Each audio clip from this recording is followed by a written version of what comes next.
I'm joined now by Achim Steiner, Administrator of the United Nations Development Programme. Welcome, Mr. Steiner. There is talk of booster shots beginning next month in the US and Germany, while at the same time, just 2% of Africans are fully vaccinated. Is that acceptable to you? I don't think it is acceptable to anyone, and I think it is a dilemma. It is also a crisis that we have to confront head on right now, because not only is it a moral dilemma, I think we have just heard from some of those who spoke from the African continent. This is a moment of great inequity, of injustice, but it is also one that we have failed to prepare for properly. And I think that is why it is both a responsibility and an opportunity for everybody to step forward, but particularly those countries that have the means to support those that have had virtually no access to vaccines so far. Are rich countries doing enough to help vaccinate the developing world?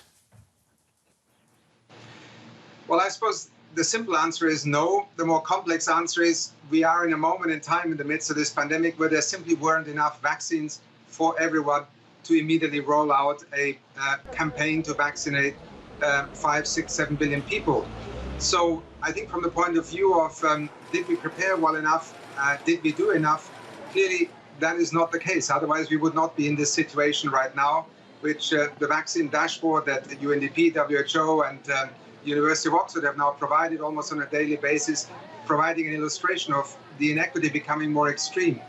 We face a challenge clearly right now, which is to get more vaccines to more people on the one hand, to also speed up the production. And it is on these two tracks that the international community must act, and particularly richer countries and countries that also have excess or surplus vaccines right now clearly are called upon to act with a sense of common solidarity, but ultimately also self-interest, because we know that this pandemic will simply not end without vaccines being available to the world as a whole. With that said, can we name names? Which countries are not pulling their weight in this regard? Well, I think you can go to the WHO website, you can look at the COVAX website, you can look at the commitments that have been made at the G7 summits, G20 summits. Largely it is the wealthier countries, it is also the countries that have the manufacturing capacity. I think they are well known, they are at the center of the production right now globally. And it is they who both have the challenge of looking after their own citizens, which I think everybody can recognize. But at the same time, you also have to create more production capacity.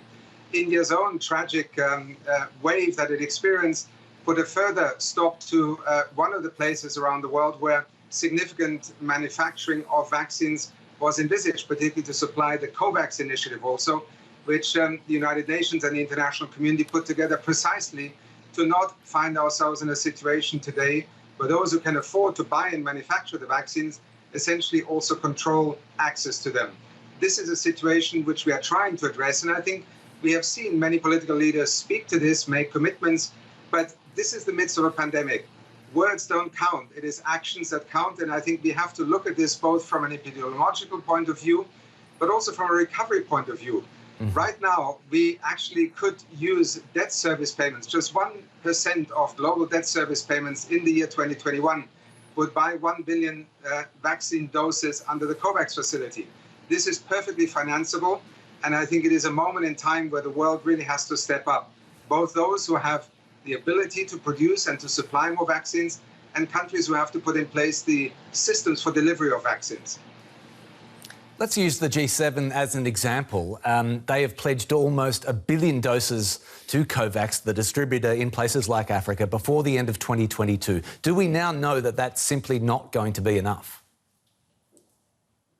Quite clearly, it is not enough. Africa is experiencing, one of those moments that we have seen repeat itself across the world at different moments in time, when infections surge, when the ability of healthcare systems is on the verge of implosion. And even if vaccines were available, let us also be clear, for many low-income countries, there is a need for financial support.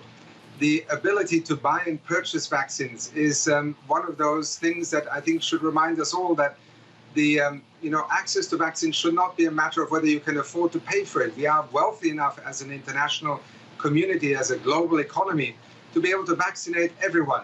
The example I just gave you just on debt forgiveness is just a simple illustration.